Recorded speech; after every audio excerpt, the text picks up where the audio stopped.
ঢাকার অভিজাত এলাকা গুলশানে মধ্যপ্রাচীন দেশগুলোর মতো ইফতার প্রায় একসাথে 4 থেকে 5 হাজার মানুষকে ইফতারি করানো হয় এই মসজিদে। এরকম আইটেমের ইফতার আমার মনে হয় না এর আগে কোনো মসজিদে দিয়ে থাকে।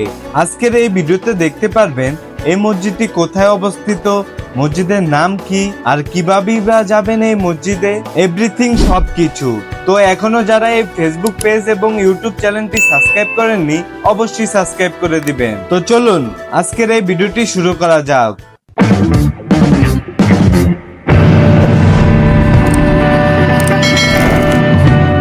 আসসালামু আলাইকুম এভরিওয়ান, আজকে আমি চলে যাচ্ছি গুলশান 2 এর সেন্ট্রাল মসজিদে।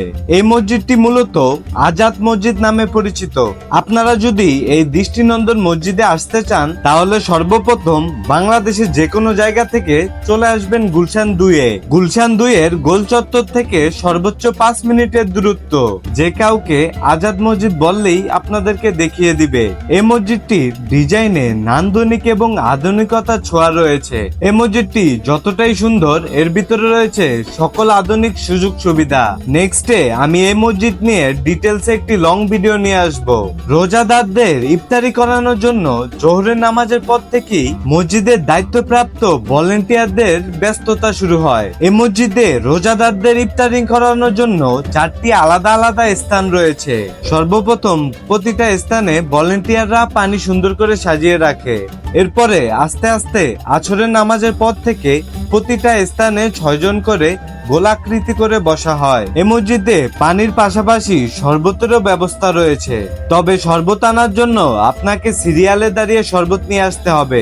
এরপরে মাগরিবের আজানের আধা ঘন্টা আগে প্রতিটা বুথে আলাদা আলাদা করে খাবার সরবরাহ করা হয়। এভাবেই প্রতিটা বুথে 10টি করে খাবারের ডেক থাকে, আর একটি ডেকে প্রায় 120 জনের খাবার থাকে। আর এই মসজিদে এক এক দিন এক এক ধরনের খাবার দেওয়া হয়, যেমন তেহারি, বিরিয়ানি, কাচ্চি, খিচুড়ি, মোরগ পোলাও, কাবাব ইত্যাদি। প্রতিদিন প্রায় এই মসজিদে 4,500 থেকে 5,000 মানুষকে ইফতারি করানো হয়। এটা শুধু আমাদের মুসলিমদের ইফতারি খাওয়া না, এটা হচ্ছে আমাদের মুসলিমদের একত্রিত হয়ে ইফতার করার সুন্দর একটি মুহূর্ত।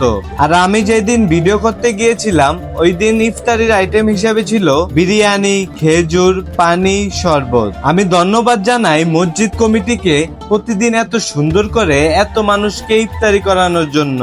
সো গাইস, আজকের ভিডিওটা এ পর্যন্তই। যদি ভিডিওটা ভালো লাগে like, comment, share and subscribe দিয়ে আমার পাশে থাকবেন। দেখা হচ্ছে কোনো নেক্সট ভিডিওতে। সে পর্যন্ত ভালো থাকবেন, সুস্থ থাকবেন।